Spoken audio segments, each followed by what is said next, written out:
নমস্কার, সোজা সাপটা সুব্রতয় আপনাদের স্বাগত। যা বলবো সোজা সাপটা বলবো।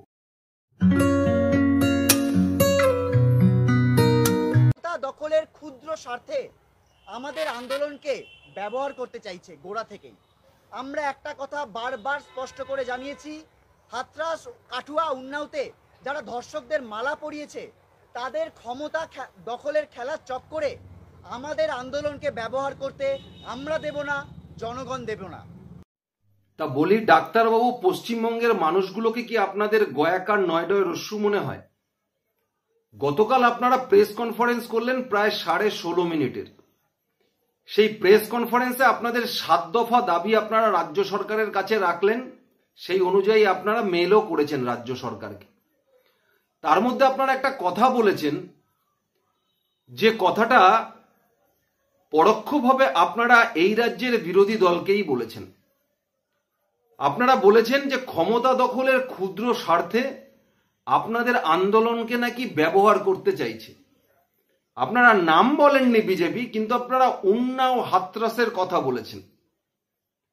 তা বলি ডাক্তারবাবু, যে আপনারা যে আন্দোলনটা করছিলেন সেই আন্দোলনে সাধারণ মানুষের সমর্থন ছিল, আপনারা খুব ভালো করে জানেন।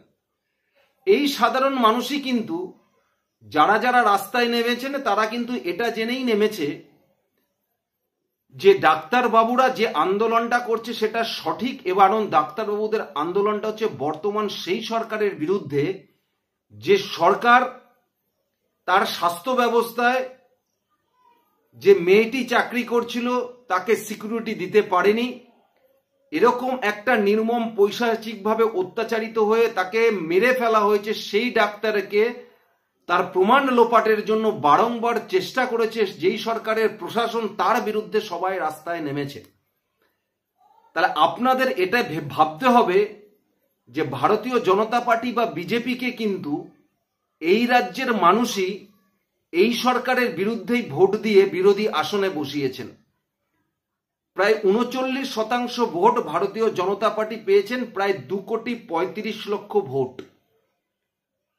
যে 2,35,00,000 মানুষ এটা মনে করেছেন যে এই রাজ্যে ভারতীয় জনতা পার্টির সরকার আসা উচিত, বা এই রাজ্যের মানুষ মনে করেছেন যে এই রাজ্যের বর্তমান সরকারের যা যা লুপহোলস আছে সেগুলো মানুষের সামনে নিয়ে আসা, মানুষের দাবিগুলো যাতে সরকার পূরণ করে, সেই হিসাবে ভারতীয় জনতা পার্টি বা বিজেপি পার্টিকে বিরোধী আসনে বা বিরোধী পক্ষে কিন্তু বাংলার মানুষ বসিয়েছে।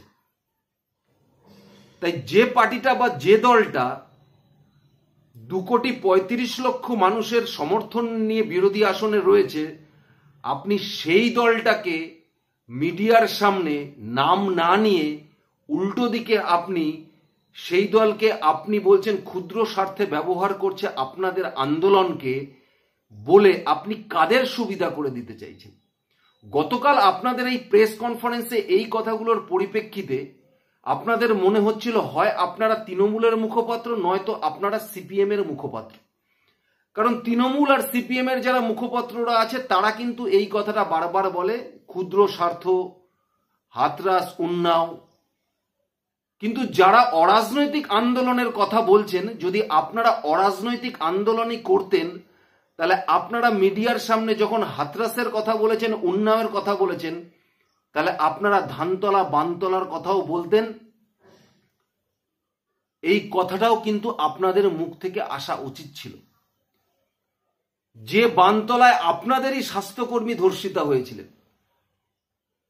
যে স্বাস্থ্য ব্যবস্থায় আপনারা সাফাই অভিযান করছেন, সেই স্বাস্থ্য ব্যবস্থার, সেই স্বাস্থ্য দপ্তরের অধীনস্থ একজন স্বাস্থ্যকর্মী, 3 জন স্বাস্থ্যকর্মী ছিল, তারা ধর্ষিতা হয়েছিলেন। সুতরাং 1990 সালের সেই বানতলার ঘটনাটা আপনারা কোনো মতেই ভুলে যেতেন না। এই আপনাদের এই নাটক না, এই আপনাদের এই নাটক, এই অরাজনৈতিক নাটক আমরা সেদিনই বুঝে গেছিলাম, যেদিনকে আপনারা লালবাজার অভিযান করতে গিয়ে অভিজিৎ গাঙ্গুলিকে গো ব্যাক স্লোগান দিয়েছিলেন। যে অভিজিৎ গাঙ্গুলি পরে সাংসদ হয়েছেন, আগে হয়েছেন তিনি কলকাতা হাইকোর্টের একজন প্রধান বিচারপতি ছিলেন, তাকে সেই সম্মানটুকু পর্যন্ত আপনারা দেন। আপনারা লালবাজার অভিযান করেছেন বিনীত গোয়েলকে সরানোর জন্য, আপনারা স্বাস্থ্য ভবন অভিযান করেছেন স্বাস্থ্য সচিবকে সরানোর জন্য, ডিসি নর্থকে সরানোর জন্য, তাদের পদত্যাগের জন্য। আর আপনারা যাদের পদত্যাগ নিয়ে গেছিলেন তাদের প্রমোশন হয়ে গেছে। বাবুল সুপ্রিয়র একটা গানের লাইন ছিল না যে কালীঘাটের টালির চালা সব চোরেদের পাঠশালা। তা আপনারা কালীঘাটের টালির চালে গিয়ে যেদিনকে মিটিংটা করে নিয়েছিলেন সেদিনকেই আমাদের আর বুঝতে একটুও কিন্তু অসুবিধা হয়নি। যারা বারবার লাইভ স্ট্রিমিং নিয়ে চিল্লিয়ে মানুষকে সাথে নিতে হবে, মানুষকে জানাতে হবে, মানুষ দেখতে চায়, মানুষ আপনাদের সাথে আছে, এই বলে বলে লাইভ স্ট্রিমিং হবে না, নবান্ন থেকে ফিরে আসলেন, মমতা ব্যানার্জির বাড়ির সামনে থেকে ফিরে আসলেন, তারাই আবার নিজেদের মধ্যে ঝামেলায় জড়ালেন যে না এমনিই যাই, মিনিটস লেখা হবে, লাইভ স্ট্রিমিং দরকার নেই। সেই রেকর্ডিং কুণাল ঘোষের হাতে পৌঁছে যাচ্ছে যে কোন কোন ডাক্তার চাইছে যে তারা মমতা বন্দ্যোপাধ্যায়ের সাথে বসতে। মানে আপনাদের মধ্যে থেকে কেউ কেউ বোঝাতে চাইছে তৃণমূল কংগ্রেসকে যে আমরা চাইছি দিদির সাথে বসতে, দিদির কাছের হতে। বুঝতে মানুষের বাকি লাগে, কাউর বুঝতে আর অসুবিধা নেই। রাত দখলের কর্মসূচি করে আজাদি স্লোগান দিচ্ছেন, রাত দখলের কর্মসূচিতে বিজেপিকে চান না বলছেন, সেটাও অরাজনৈতিক কর্মসূচি বলে চালাচ্ছেন। ভাবছেন মানুষ আর বোঝে না। যারা 4% ভোটে রয়েছেন, যাদের মানুষ রাজ্য থেকে প্রত্যাখ্যান করেছেন, তাদের অক্সিজেন দেওয়ার ব্যবস্থা করছেন, মানুষ খুব ভালোভাবে এটা নেবে না। আর আপনাদের এই কাণ্ড কারখানা, আপনাদের এই প্রেস কনফারেন্স করে রীতিমতো নিজের রাজ্যকে ছেড়ে দিয়ে অন্য রাজ্য, বিজেপি শাসিত রাজ্যকে টেনে নিয়ে আসার পেছনে যে সমীকরণ আপনাদের রয়েছে, সেই সমীকরণ মমতা বন্দ্যোপাধ্যায় নিজে তৈরি করে দিয়েছে আপনাদের। কারণ মমতা বন্দ্যোপাধ্যায় খুব ভালো করে বুঝেছেন যে শহর অঞ্চলের ভোট এই লোকসভা কেন্দ্রে তৃণমূল কংগ্রেস থেকে মুখ ফিরিয়ে বিজেপির দিকে গেছে। তাই এই শহর অঞ্চলের ভোটটাকে বারংবার যে ভোট বিজেপির দিকে চলে গেছে সেই ভোটে ভাগ বসাতে হবে এবং সেটা সিপিএমকে দিয়েই ভাগটাকে বসাতে হবে। তাই এই আন্দোলনটাকে মমতা বন্দ্যোপাধ্যায় পেছন থেকে উস্কে দিয়ে এই ডাক্তারদের সামনে রেখে এই বিভিন্ন দাবি দাওয়ার নিয়ে বারবার মিটিং করে এই বিজেপির বিরুদ্ধে কথা বলে, এই রাজ্যের বিরোধী দলের বিরুদ্ধে কথা বলে বারবার শহর অঞ্চলের ভোটটাকে ভাঙানোর চেষ্টা করছেন মমতা বন্দ্যোপাধ্যায় এদেরকে সামনে রেখে। সুতরাং এরা যারা বলছিল হাওয়াই চটি চাটবে না, এরাই এখন দিদির দুধ হিসাবে সামনে এসেছে। আপনাদের মনে থাকবে লোকসভা নির্বাচনের পরে পলিট ব্যুরোর মিটিং এ সিদ্ধান্ত হয়েছিল কি, হিন্দু ভোটে টার্গেট করতে হবে সিপিএমকে, যে সিপিএম এর টার্গেট এখন হিন্দু ভোট, কারণ শহর অঞ্চলের হিন্দু ভোট আমাদের সাথে আর নেই। তাই দিদির সাথে জোট সঙ্গ করে এই আরজি করের ইস্যুটাকে সামনে রেখে এই বিজেপির ভোটে ভাগ বসিয়ে তৃণমূলের সুবিধা করে দিতে চাইছে। তাই তো এই ডাক্তাররা যে স্বাস্থ্যমন্ত্রীর দপ্তরে থেকে, যে স্বাস্থ্যমন্ত্রীর অধীনস্থ আরজি কর মেডিকেল কলেজে কর্তব্যরত একজন ডাক্তার ধর্ষণ হয়ে খুন হয়ে যায়, যে পুলিশ মন্ত্রীর আন্ডারে কলকাতা পুলিশ ধর্ষকদের বাঁচানোর জন্য দিনের পর দিন সেই প্রমাণ লোপাট করতে ব্যস্ত থাকে, তারপরে দাঁড়িয়েও সেই ডাক্তাররা মুখ্যমন্ত্রী এবং স্বাস্থ্যমন্ত্রীর পদত্যাগ দাবি না করে লালবাজারের নগরপালের পদত্যাগ দাবি করে তাকে প্রাইস পোস্টিং হিসাবে মেনে নিয়ে সন্তুষ্ট হয়ে মুখ্যমন্ত্রীর বাড়ির থেকে চলে আসে। এর থেকে বুঝতে আর কি মানুষের বাকি আছে? এর থেকে মানুষের বুঝতে কি আর কোনো বাকি আছে? যে আপনারা যেটাকে অরাজনৈতিক বলছেন, পিছনে কত বড় রাজনীতির রং আপনারা লাগিয়ে দিচ্ছেন। কোনটা অরাজনৈতিক আপনারা বলছেন? যেখানে দাঁড়িয়ে রাজনীতির লোকরা ঠিক করে দেবে যে ধর্ষকদের বাঁচানো হবে কিনা, যেখানে দাঁড়িয়ে রাজনীতির লোকরা ঠিক করে দিচ্ছে যে যেখানে যে জায়গাটা হয়েছিল সেই ক্রাইম সিনকে টেম্পার করা হবে, যেখানে দাঁড়িয়ে রাজনীতির লোকরা বারংবার তাদের নমিনেটেড লোকদের তাদের নির্দিষ্ট পজিশনে বসিয়ে দুর্নীতি করাচ্ছে, যেখানে দাঁড়িয়ে রাজনীতিরা ঠিক করে দিচ্ছে যে সেই মেয়েটি 36 ঘন্টা ডিউটি করবে না 72 ঘন্টা ডিউটি করবে, যে রাজনীতির লোকরা ঠিক করে দিচ্ছে প্রিন্সিপালের ট্রান্সফার হওয়ার পরেও 24 ঘন্টার মধ্যে সেই প্রিন্সিপাল আবার চলে আসবে, যে রাজনীতি ঠিক করে দিচ্ছে যে সারা স্টুডেন্ট সমাজ যখন সন্দীপ ঘোষের বিরুদ্ধে রয়েছে, সেই রাজনীতি ঠিক করে দিল সন্দীপ ঘোষকে প্রাইস পোস্টিং দিয়ে দিল 24 ঘন্টার থেকে 48 ঘন্টার মধ্যে। আর সেই রাজনীতির লোকেদের বিরুদ্ধে লড়াই করতে গিয়ে আপনারা অরাজনৈতিক নাম দিয়ে লড়াই করে পক্ষান্তরে তৃণমূল কংগ্রেসের সুবিধা করে দিতে চাইছেন। আর যে রাজ্যে যে বিরোধী দলটা 39% মানুষের সমর্থন নিয়ে বিরোধী আসনে রয়েছে, তাদেরকে বারবার দাগিয়ে দেওয়ার চেষ্টা করছেন। লজ্জা, ছি, লজ্জা থাকা উচিত আপনাদের, আপনাদের লজ্জা থাকা উচিত। আপনারা নাকি স্বাস্থ্য ভবন অভিযানে নেমেছেন, সাফাই অভিযানে নেমেছেন, আপনারা নাকি তিলোত্তমার বিচার চাই।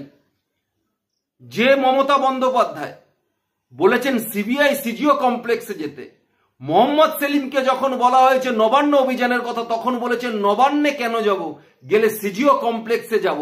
আর নবান্নে মিটিং করে আসার পরে ডাক্তাররা সিজিও কমপ্লেক্সে সিবিআই এর উপরে চাপ দেওয়ার জন্য সেখানে মিছিল করে গেছে, যেখানে দাঁড়িয়ে সুপ্রিম কোর্ট নিজে বলেছেন, সুপ্রিম কোর্টের প্রধান বিচারপতি সিবিআই এর ইনভেস্টিগেশনে সন্তুষ্ট হয়ে বলেছেন যে সিবিআই যে পথে এগোচ্ছে একদম সঠিক পথে এগোচ্ছে, তাড়াহুড়ো করা যাবে না, সিবিআই কে ডেট বলে দেওয়া যাবে না, তাহলে তাড়াহুড়োর ক্ষেত্রে কিন্তু তদন্তে ভুল হতে পারে। এই কথা জানার পরেও সেই জুনিয়র ডাক্তাররা সিজিও কমপ্লেক্স অভিযান করেছেন। নবান্ন এই মমতা বন্দ্যোপাধ্যায়ের টালিরচালা থেকে মিটিং করে আসার পরেও এর থেকে মানুষকে বুঝতে অসুবিধা আছে? এর থেকে মানুষের বুঝতে অসুবিধা আছে? সিবিআই সন্দীপ ঘোষকে গ্রেপ্তার করেছেন, টালা থানার ওসিকে গ্রেপ্তার করেছেন প্রমাণ লোপাটের কারণে।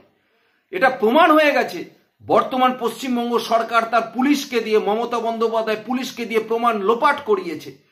নির্মল ঘোষকে জিজ্ঞাসাবাদ করা, ডাক্তার অপূর্ব বিশ্বাসকে জিজ্ঞাসাবাদ করা, প্রমাণ হয়ে গেছে। পোস্টমর্টমে গড়মিল হয়েছে, তথ্য লোপাট হয়েছে, তথ্যের বিকৃতি করা হয়েছে। তারপরে দাঁড়িয়েও স্বাস্থ্যমন্ত্রী পুলিশ মন্ত্রীর পদত্যাগ চায় না এই জুনিয়র ডাক্তাররা, আর বসে রাজনীতি করে আর বলছে অরাজনৈতিক সংগঠন, অরাজনৈতিক সংগঠন বলে তোপ দাগিয়ে দিতে চাইছেন। তাই আপনাদের গতকালের প্রেস কনফারেন্সে না আমার গুপিগাইন বাঘাবাইনের সেই লাইনগুলো মনে পড়ে গেল। ওখানে বলেছে না ও মন্ত্রী মশাই ষড়যন্ত্রী মশাই, তা আপনাদের প্রেস কনফারেন্সে আমার মনে হয়েছে ও ডাক্তার মশাই ষড়যন্ত্রী মশাই। যত চালাকি তোমার জানতে নাইকো বাকি আর, যত কেরদানি শয়তানি সবই ফাঁক, চিচিং ফাঁক থেমে যাক। মনে পড়ে গেল গুপি বাইন বাঘাবাইনের 4টে লাইন। তাই অরাজনৈতিক দিয়ে আর মানুষের সামনে আসবেন না, আপনাদের মুখোশ উন্মোচন হয়ে গেছে, প্রত্যেকটা মানুষ আপনাদের চিনে নিয়েছে। লজ্জা করে না আপনাদের? মমতা ব্যানার্জির দালালি করছেন বসে বসে, টালির চালে মিটিং করে আসার পরে 7 দফা দাবি নিয়ে আবার নাটক শুরু করেছে নিজেদের স্বার্থে। 7 দফা দাবিতে অভয়ের বিচার কোথায় গেল? 7 দফা দাবিতে বললেন না কেন যে যারা যারা প্রমাণ লোপাট করেছে তাদের বিচার চাই, যারা প্রমাণ লোপাট করতে সহযোগিতা করেছে তাদের শাস্তি চাই, যারা ধর্ষকদের হয়ে কপিল সিব্বলের সঙ্গে আরো 21 জন আইনজীবীকে সুপ্রিম কোর্টে দাঁড় করিয়েছে তাদেরও বিচার চাই, বলছেন না কেন? লজ্জা করে না আপনাদের? শেম অন ইউ, লজ্জা থাকা উচিত আপনাদের। আমরা লজ্জিত যে আপনাদের আন্দোলনে সাধারণ মানুষ হিসাবে আমরাও সাথ দিয়েছিলাম, আজ আপনারা টালির চালে বসে বিক্রি হয়ে গেছেন। আপনাদের কথাতে তা পরিষ্কার। এবার আন্দোলনের মানুষ বুঝে গেছে যে কোনটা রাজনৈতিক আন্দোলন, কোনটা অরাজনৈতিক। যে অরাজনৈতিক বলে বলে কাদের সুবিধা করে দিচ্ছেন, এটা প্রত্যেকটা মানুষ, পশ্চিমবঙ্গের মানুষ আজকে বুঝে গেছে, তাদের কাছে একদম পরিষ্কার। তাই এই মুখোশ আর আপনারা পড়বেন না, মুখোশ ছেড়ে, খোলস ছেড়ে বাইরে বেরিয়ে আসুন।